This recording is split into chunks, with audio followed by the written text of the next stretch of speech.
हमारा टाइम खत्म हो गया बस। अरे नहीं बेटा, ऐसे नहीं, अल्लाह लगा। टाइम नहीं है हमारे पास, बस टाइम खत्म है। पता नहीं दोबारा फोन कर पाएंगे नहीं कर पाएंगे। नहीं बेटा वैसा।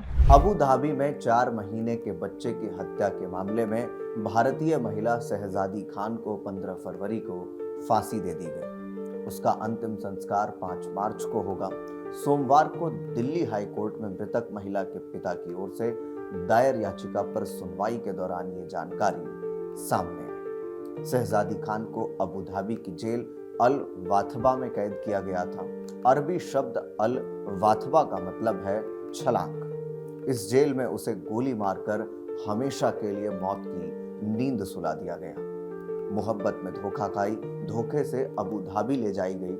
अबू धाबी में इलाज के नाम पर उसे धोखा दिया, धोखे के हाथों बेची गई, धोखे में घर की नौकरानी बनी और फिर उसी धोखे और फरेब ने उसे कातिल बना दिया।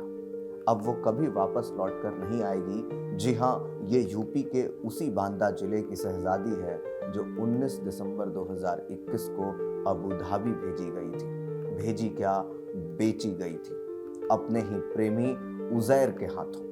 तब शहजादी 8 साल की थी जब किचन में खौलता हुआ पानी चूल्हे से उसके चेहरे पर गिर पड़ा था। चेहरा और शरीर का कुछ हिस्सा जल गया, लेकिन शहजादी ने हिम्मत नहीं हारी।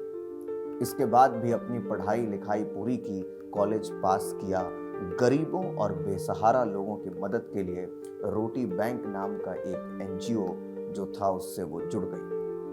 शहजादी का एक ही सपना था, वो इतने पैसे कमा ले कि प्लास्टिक सर्जरी के जरिए अपने चेहरे को ठीक करा सके। इसी कोशिश में लगी थी वो, तभी 2020 आया। कोरोना ने सबको घरों में समेट कर रख दिया था। इसी सिमटी हुई दुनिया में मोबाइल के जरिए शहजादी की मुलाकात सोशल मीडिया पर आगरा के रहने वाले उजैर से हुई। उसने शहजादी को उसके उस झुलसे हुए चेहरे के साथ अपनाने का वादा किया। फिर साल 2021 आया। उजैर ने शहजादी को उसके चेहरे का इलाज करने के नाम पर उसे अबू धाबी जाने को राजी कर लिया। करीब 90,000 और कुछ जेवर लेकर शहजादी अबू धाबी पहुंच गई। अबू धाबी में उजैर ने उसे फूफा और फूफी के घर भेज दिया। फूफी नाजिया अबू धाबी की अल नहायान यूनिवर्सिटी में प्रोफेसर है। वहां जाने के बाद शहजादी को पहली बार उजैर और उसकी बेवफाई का एहसास हुआ। दरअसल नाजिया ने एक बच्चे को जन्म दिया था। उसे घर में एक काम वाली चाहिए थी। नाजिया ने आगरा में रहने वाले उजैर को यह बात बताई। उजैर ने शहजादी को झांसे में लिया और करीब 1.5 लाख रुपए में शहजादी को अपनी फूफी के घर नौकरानी बनाकर भेज दिया। शहजादी पढ़ी लिखी थी। कुछ दिनों में ही उसे सच्चाई का एहसास हो चुका था।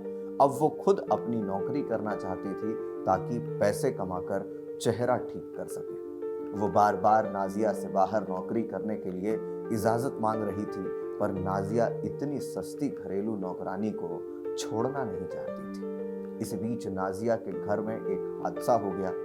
6 दिसंबर 2022 को नाजिया के 4 महीने के बच्चे को टीका लगा था, पर टीका लगने के कुछ घंटे बाद ही उसकी मौत हो गई। नाजिया और उसके शौहर ने अस्पताल पर लापरवाही का इल्जाम लगाया। अस्पताल वालों ने पोस्टमार्टम करवाकर सच सामने रखने की बात कह डाली, पर नाजिया और उसके शौहर पोस्टमार्टम के लिए तैयार नहीं हुए और बच्चे की लाश को यूं ही दफना दिया। बच्चे की मौत के कुछ वक्त बाद अब शहजादी वापस भारत आने की जिद करने लगी, पर पासपोर्ट नाजिया और उसके शौहर के पास ही था।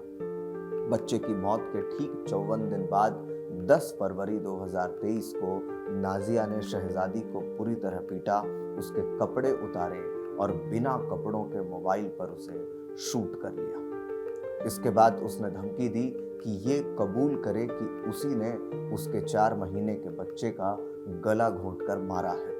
अगर वो ये जुर्म कबूल नहीं करेगी तो उसका ये वीडियो यूपी में उसके जानने वालों को भेजकर उसे बदनाम कर दिया जाएगा।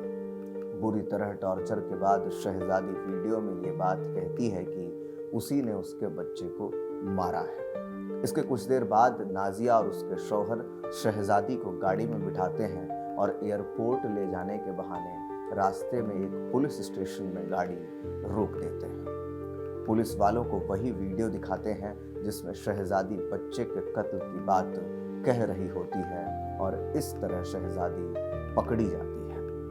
अबू धाबी की निचली और फिर सबसे बड़ी अदालत में मुकदमा चलता है। दोनों ही अदालतें उसे कसूरवार मानती हैं और मौत की सजा सुना देती है। शहजादी अबू धाबी की अलवातवा जेल में थी। एक रोज इसी जेल से वो बांदा अपने घर वालों को फोन कर सारी बात बताती है। तब पहली बार पता चलता है कि 30 सितंबर 2024 के बाद शहजादी को कभी भी सजाए मौत दिया जा सकता है। इस केस में दोनों ही अदालतों ने कई अहम चीज़ों को नज़रअंदाज किया, जैसे नाजिया और उसके शौहर को ये शक था कि उसके बच्चे का कत्ल हुआ है, तो अस्पताल वालों के कहने पर भी उसका पोस्टमार्टम क्यों नहीं कराया। बच्चे की मौत के 54 दिन बाद नाजिया को कैसे पता चला कि उसके बच्चे की मौत कैसे हुई। बच्चे की मौत की असली वजह क्या थी, ये अदालत चाहती तो आसानी से पता किया जा सकता था, क्योंकि बच्चे की लाश अबू धाबी में ही दफनाई गई। लाश को कब्र से दोबारा निकालकर पोस्टमार्टम के जरिए अब भी उसकी मौत की वजह का पता लगाया जा सकता है, लेकिन ऐसा कुछ नहीं हुआ। इतना ही नहीं, गरीब शहजादी को वहां ढंग से कोई वकील भी पैरवी करने के लिए नहीं मिला। ऐसे में इस पूरी कहानी को लेकर के आप क्या कुछ सोचते हैं, कमेंट बॉक्स में ज़रूर बताएं। अबू धाबी की निचली और सबसे बड़ी अदालतों ने जिस तरीके से इस पूरे सवालों के जवाब को न ढूंढते हुए सीधा सजाए मौत सुना दिया, इसको लेकर के आप क्या कुछ कहेंगे, कमेंट बॉक्स में ज़रूर बताएं। बाकी के अपडेट्स के लिए देखते रहिए इन खबर। धन्यवाद।